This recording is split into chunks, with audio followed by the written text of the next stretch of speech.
তোকে 100 মারলে তুই ভারতের বর্ডার যা পড়বো। হ্যাঁ, পাতি নেতা টাইম দিবে না কেউ। চান্দা সাবের এলে ওই চান্দা খালি এদিক ওদিক ট্যাপ দিবেন, সবাই মিলে ধরবেন, ধরে গণ ধোলাই দিয়া পা দুটো বান্ধে উপরে ঝুলে থবেন। কিসের চাঁদাবাজ রে? কামাই করে খালতে পারিস না? তুই ওর টাকা নিবে রাখছ, বাপের টাকা। চাঁদাবাজির দিন শেষ, রুখে দেওয়ার বাংলাদেশ। এ কথা কন, ঘুমানোর দিন শেষ। আর কত রক্ত দিবেন? বারবার রক্ত দিয়েছেন, এইবার রক্তের দাম পরিশোধ করা লাগবে। ঠিক? চাঁদাবাজ, দুর্নীতিবাজ, সন্ত্রাস, এদের জায়গা বাংলাদেশে হবে না। কথা বলেন। এই দেশে সৎ মানুষ হয়ে থাকতে হবে, দেশ প্রেমিক হয়ে থাকতে হবে, ভালো মানুষ হয়ে থাকতে হবে। কথা ক্লিয়ার? এইবার চলেন, মজা আছে আমার ভাইয়েরা। এই বিশাল হুমকি পাওয়ার পরে ইমানদাররা ডেকে বলে, তোর মতো জালেমের সামসামি করে মরার চাইতে ইমান এনে মরাই ভালো। যেহেতু মরাই লাগবে, ইমানদার হয়ে মরবো, ফিরাউনের চামচা হয়ে মরবে চাচ্ছি না। আল্লাহু আকবার কোন, আরেকটু জোরে কোন না আল্লাহু আকবার। হুশু বিহা আলা গনামি ওয়ালিয়া ফিহা মাআরিব উখরা। দেখে বলেন, আল্লাহ আমার হাতে এটা লাঠি, এটার উপর ভার দিয়া চলি, ছাগলের জন্য পাতা পারি, ইত্যাদি ইত্যাদি অনেক অনেক কাজ করি। আল্লাহ ডেকে বলে, পয়গাম্বার প্রশ্ন করলাম, একটা জবাব দেও। একটা কারণটা কি? মুসা নবী কথা বলেন কার সাথে? এ যুবকেরা বলো, আল্লাহর সাথে কথা বলতে মজা আছে না নাই? একটা মেয়ের রং নাম্বারে কল দিলে, মিস কল দিলে তুমি পাগল হয়ে যাও। 17টা সিম কার্ড পরিবর্তন করলে হয়ে মেয়েটারে কল দাও। মেয়েটা ডেকে বলে, ভাইয়া সরি, ভুল করে আপনাকে কল দিয়ে ফেলেছি। বলে, না সরি বলে লাভ হবে না, নিভানু এখন কেন জ্বালাইলি, এখন ভালোবাসা দিবি কিনা বল। আছে না না? রাত 3:30 এক মহিলা কুড়িগ্রাম থেকে আমারে কল দিয়ে বলে, হ্যালো তুমি কে? সোহেল।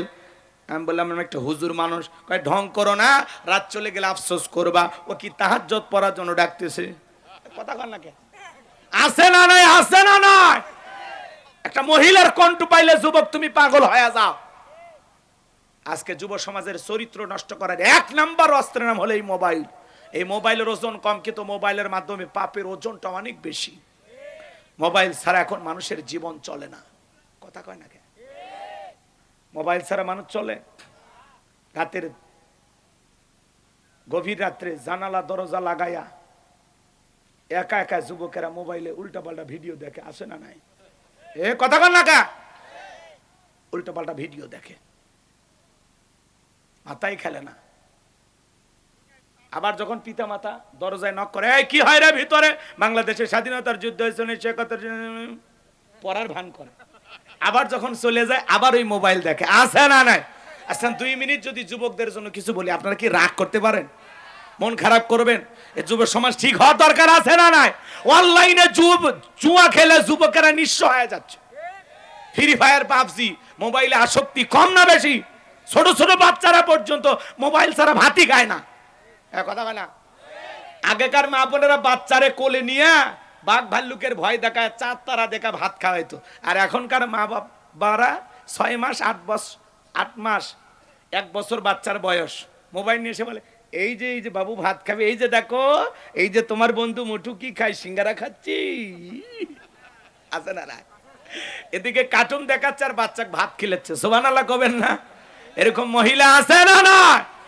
এখনকার মহিলারা এই মোবাইল সারা বাচ্চাকে লালন পালনই করবে পাবি না। কথা কয়। এখনকার অধিকাংশ শিশুরা কমপক্ষে 5-6 ঘন্টা করে দৈনিক মোবাইল দেখে। শিশুরা কথা কয় না কি আপনারা? আবার স্বামী আসলে কয়, দেখছো আমি মোবাইলের এত কিছু বুঝি না, আর এই তোমার পিচ্ছি এতই বুদ্ধি, হাই হাই মোবাইলের কোথায় কি আছে ও খুঁজে বের করে। আছে না না? তাহলে মোবাইলের সর্বনাশ আছে না না? ও দেশে মোবাইল আইছে চিঠি বন্ধ হয়ে আছে দিওয়ানা বানাইছে পোলা মাইয়ার মনের কথা ভাসে বাতাসে ও দেখো পোলা প্রাণের মন বাদা ফেসবুকে এখন মোবাইলে চ্যাটিং কইরা কাটায় সারাক্ষণ এই মোবাইল পাইয়া দেখো মদনের মাইয়া এই মোবাইল পাইয়া দেখো রমজানের মাইয়া কি কাণ্ড ঘটাইছে স্বামী সংসার রাইখা নাকি পলায়া গেছে দুই বাচ্চার মা চার বাচ্চার মা পরকে প্রেম করে আরেকটা ছেলের হাত ধরে পালিয়ে যায় যে নারী স্বামী রেখে সন্তান রেখে আরেকটা পর পুরুষের হাত ধরে পালিয়ে যায় ওটা নারী জাতির কলঙ্ক এই মা বোন তুমি কেমনে পারলা বাচ্চা রেখে স্বামী রেখে আরেকটা ছেলের হাত ধরতে কেমনে পারো একটু লজ্জা করে না কয় হুজুর আমার স্বামী খুব খারাপ স্বামী খারাপ স্বামীর কথা তিতে লাগে ও মা স্বামীর কথা তিতে লাগুক তিতা খাও রোগ সারবে পরপুরুষের কথা মিষ্টি লাগে বেশি মিষ্টি খুঁজো না ডায়াবেটিস বাড়বে পরপুরুষ 2 দিন মিষ্টি কথা বলবে ওর সাথে 6 মাস 1 বছর সংসার কর এমন জাকাত মারবে লজ্জায় ডাক্তারকে বলতে পারবি না এই কথা কন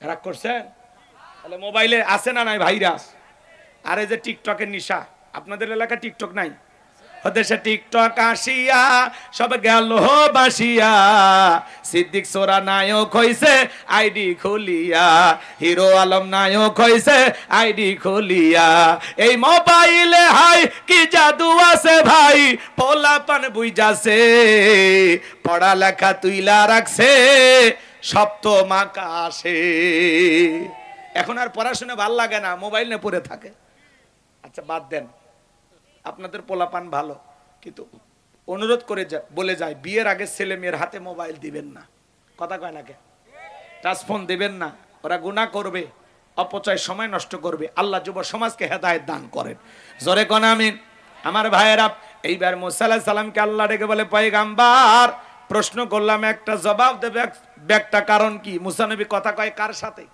আল্লাহর সাথে কথা বলতে মজা আছে না নাই উনি ইচ্ছা করে কথা পেঁচাইতেছেন যাতে বেশি করে আল্লাহর কথা শোনা যায় কথা কি বুঝতে পারছেন সুবহানাল্লাহ বলবেন না এরপরে আল্লাহ বলেন ক্বালা আলকিহা ইয়া মূসা আল্লাহ ডেকে বলে মুসা তোমার হাতের লাঠিটা এবার নিক্ষেপ করো ফাআলকাহা ফাইযা হিয়া হাইয়াতুন তাসআ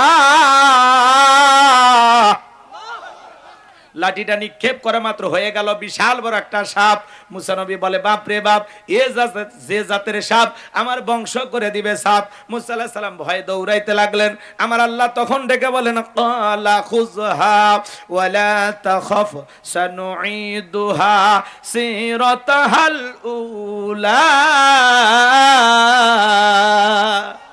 আল্লাহ ডেকে বলে মুসা ভয় পেও না আমি আল্লাহ লাঠিকে সাপ বানাইছি আবার সাপের দিকে হাত বাড়াও পূর্বের মতো লাঠি বানায়া দিব মুসা নবী ভয়ে ভয়ে ধরতে গেছে সাপ ধরা মাত্র হয়ে গেছে লাঠি এর নাম হলো মুজিজা এর নাম কি মুজিজা এরপরে আল্লাহ রাব্বুল আলামিন বলেন ওয়াদহুম ইয়াদাকা ইলা জানাহিকা তাখরুজ বাইদা মিন গায়রি সুইন আয়াতান উখরা লিনুরিয়াকা মিন আয়াতিনাল কুবরা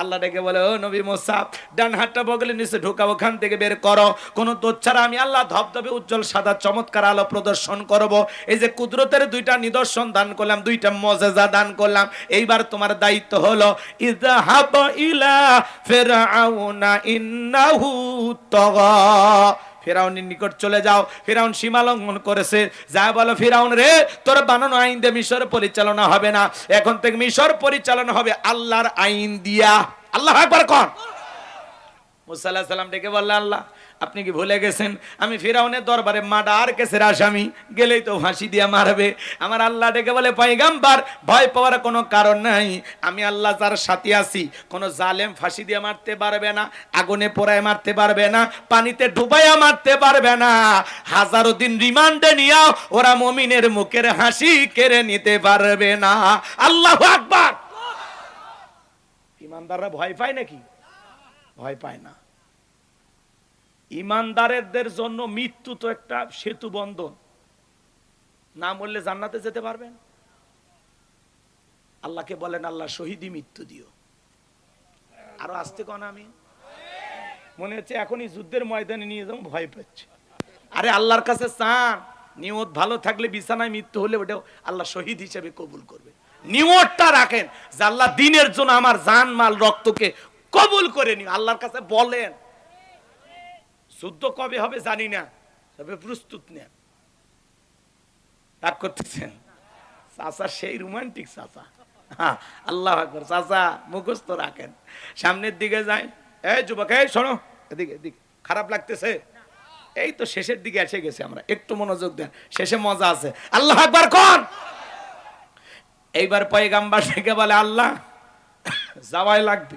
আমার আল্লাহ বলে অবশ্যই, নবী বানাইছি, তোমারে যাইতে হবে। পয়গাম্বার ডেকে বলে আল্লাহ আমার অন্তরে একটু ভয় করে, আপনার কাছে একটু দোয়া করি। আল্লাহ বলে করো। এইবার পয়গাম্বার দোয়া করা শুরু করলেন। আল্লাহ রব্বিশ রহলি সদরি ওয়ায়াসসিরলি আমরি ওয়াহলুল উকদাতাম মিন লিসানি ইয়াফকাহু কওলি ওয়াজআলনি ওয়াজিরাম মিন আহলি হারুন আখি। দেখে বলেন হে আমাদের রব, আমার বক্ষকে প্রশস্ত করে দাও, আমার কাজকে সহজ করে দাও, আমার জিহ্বার জড়তাকে দূর করে দাও, আর আমার পরিবারের মধ্য থেকে আমার ভাই হারুনকে আল্লাহ তাআলা নবুয়ত দান করো। আমার আল্লাহ ডেকে বলে পয়গাম্বার দোয়া মঞ্জুর করা হয়ে গেল, আমি তোমার ভাই হারুনকে তোমার দোয়ার কারণে নবুয়ত দান করলাম। বলুন সুবহানাল্লাহ। যাও, তোমার ভাইকে নবী বানাইলাম তোমার দোয়ার কারণে। সুবহানাল্লাহ কর। এক নবী দোয়া করছে আল্লাহ আমার ভাইকে নবী বানাও, আল্লাহ কয় দোয়া মঞ্জুর। যাও, এবার দুইজন মিলে যাও। এইবার ভাই হারুন আলাইহিস সালামকে সঙ্গে নিয়ে পয়গাম্বার রওনা করলেন ফিরাউনের দরবারে।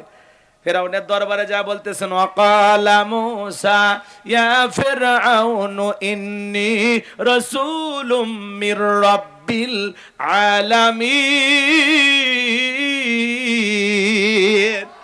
মূসা আলাইহিস সালাম ডেকে বলেন হে ফিরাউন, আমি বিশ্বের রবের পাঠানো একজন রাসূল। হাকিকুন আলা আল্লাহ আকুলা আলাল্লাহি ইল্লাল হক, আমি আল্লাহর ব্যাপারে সত্য ছাড়া মিথ্যা কিছু বলবো না। বিদায় বানি ইসরায়েলদেরকে মুক্ত করে আমার সঙ্গে যেতে দাও। এইবার ফিরাউন বলে ক্বালা ইন কুনতা জিতা বিআয়াতিন ফাতি বিহা ইন কুনতা মিনাস সাদিকিন।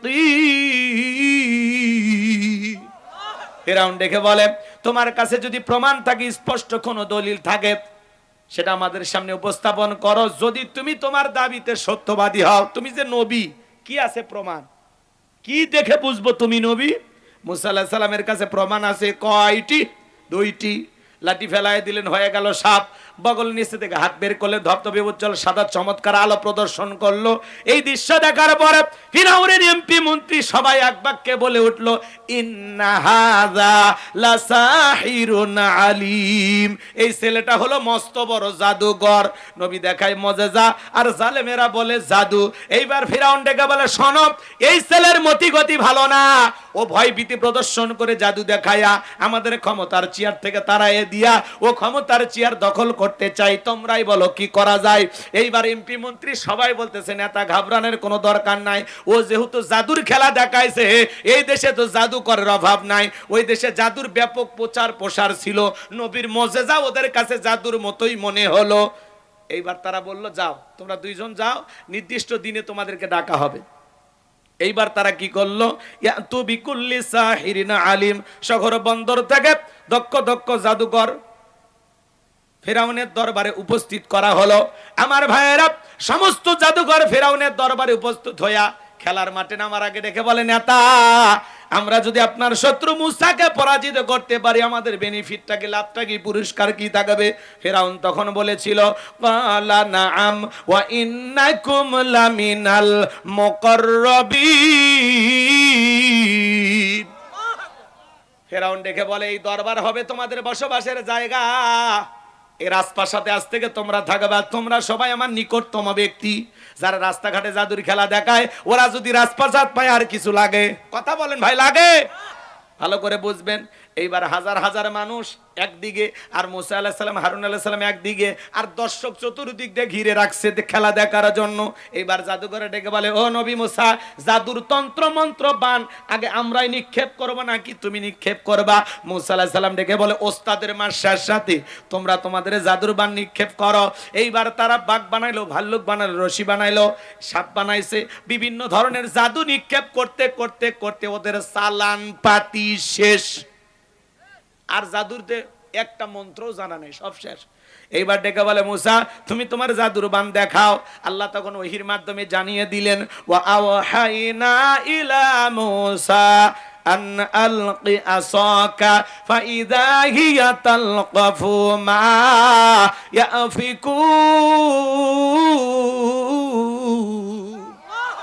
আল্লাহ বলে, ও নবী মুসা, তোমার হাতের লাঠিটা শুধুমাত্র ছেড়ে দাও। মুসা আলাইহিস সালাম হাতের লাঠি ছেড়ে দিলেন, হয়ে গেল বিশাল বড় একটা সাপ। যেই সাপের ঠোঁটটা নিচুতে, ওপরের ঠোঁটটা 80 ফিট উঁচুতে।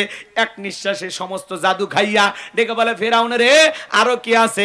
এই দৃশ্য দেখার পরে ফেরাউনের পেছনে রাস্তা দিয়ে গরম হাওয়া বের হয়ে গেছে, আর সমস্ত জাদুকররা বুঝতে পেরেছে নবী মুসা যেইটা দেখাইলো এটা জাদু না, এটা জাদুর দাদু। মারহাবা খান। ডাক্তার ডাক্তার সেনে, হুজুর হুজুর সেনে, বোঝেননি? জাদুঘরে বুঝতে পেরেছে এটা জাদু না। মুসা যে আল্লাহর কথা বলে, নিঃসন্দেহে আল্লাহর কুদরতি শক্তি। তখন তারা কি করলো? ওয়া উলকিয়াস সাহারাতুস সাজিদিন, সিজদায় মাথা নত করলো, ঘোষণা করলেন, ক্বালু আমান্না বিরাব্বিল আলামিন রাব্বি মুসা।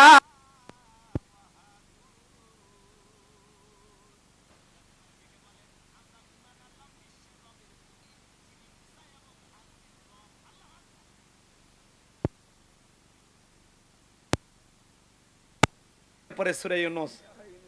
মাশাআল্লাহ, শিক্ষিত মানুষ তো নজর করতেছে কোন সূরা থেকে হুজুর কয়। মাশাআল্লাহ, আল্লাহ স্যারকে কবুল করেন। একটু জোরে কোন না আমিন। কষ্ট হচ্ছে নাকি? বিরক্ত হইছেন আমার কথা? আমার দিকে তাকান বাজান গো আমার। যে কথা বলতে চাচ্ছিলাম, এইবার সবাই যখন কালেমা পড়ে ঈমান আনলো, ফেরাউন হুমকি দিতে লাগলো, কি ব্যাপার? আমার অনুমতি ছাড়া ঈমান আল্লাহ, তোমাদের খবর আছে, হাত পা কেটে নেব, শুলিতে চড়াবো, ফাঁসি দিয়া মারবো, দেখে নেওয়া হবে। জালেমেরা যখন পারে না তখন তাই হুমকি হুমকি। কথা কন না কে? এখনো হুমকি ধুমকি আছে না নাই? উমুক মার্কায় ভোট দিয়ে এলাকায় থাকবা, আমি থাকতে দেব না, এলাকা ওর বাপের। কথা কন না কে? এত হুমকি ধুমকি ভয় পান কেন? দাঁড়ান তো ভাই রে, দাঁড়িয়ে থাকেন তো, ইনকে করেন, দেখেন ওর পড়ে যাবে। আপনি কমাই এরকম কি? আমার ড্রাইভার দেখছেন, ছুটে না মানুষ, 40-42 কেজি ওজন। রাস্তাঘাটে কোনো গাড়িওয়ালা মারিয়ে দিবে, ছেলে একটু চাপ টাপ দিলে সামনে যায়, ওই গাড়ি আটকায়, আটকে ড্রাইভারের কলার ধরে নামাবার চায়, অথচ আর ওজন 42 কেজি। কিন্তু সেই মশান, সেই রাগ। হ্যাঁ, গতকালকে এক বাসের ড্রাইভার যা তা শিক্ষা দেয়নি, সেই ফাপড় করছে, খালি বগুড়া তাই পার হবার দেবো না, মায়ের দুধ খায় থাকলে আয়, খালি আয়। আরে সেই মশান, এদের ইস্যু পাইছিল কয়া দেখ। ড্রাইভার ভয় পাচ্ছে, যাই ওই গাড়ির মালিক তাই নামে যাচ্ছে, আসে পাও হাত ধরিচ্ছে, ভাই ভাই সবারই চলা লাগবে ভাই, আপনি বগুড়া থাকবেন, আমরাও থাকবো ভাই, মাফ করে দেন ভাই। একটা মশানও অনেক কিছু, আপনার গাওয়াত কিছু না থাক, জবানত কি হচ্ছে? আপনি হতে পারেন বুড়া, হতে পারেন বয়স কম, শরীরে শক্তি কম, মানুষের বুঝতে দেওয়া যাবে যে আমি পারি না। আপনি যে ঘরে দুর্বল, বাইরে প্রকাশ করা হবে না, বাইরে বুঝতে লাগবে যে আমি বীর পুরুষ। একটা ভাব নেন তো, 12 ফেব্রুয়ারি পর্যন্ত একটা ভাব নিয়ে থাকেন তো, খালি ইনকে ঘুরতে মারবেন, পড়ে যাবে, পড়ে যাবে। চাচা ঠিক আছে তো, আর বোকা শোকা থাকা যাবে না, আপনি ফাঁপড় নেবেন। জানিস, একটা ফোন দিলে রে এর থেকে লড়বার পারবো না। তুই আমার বুড়া মনে করিস? হ্যাঁ, আমার বাড়িতে রে এটা বুড়া মনে করিস না, 11টা দুনিয়া টানছে, আমি সেই জিনিস। তোর মতো ছেলে তো ধরি না, তুই তো 2 দিনের দল করিস।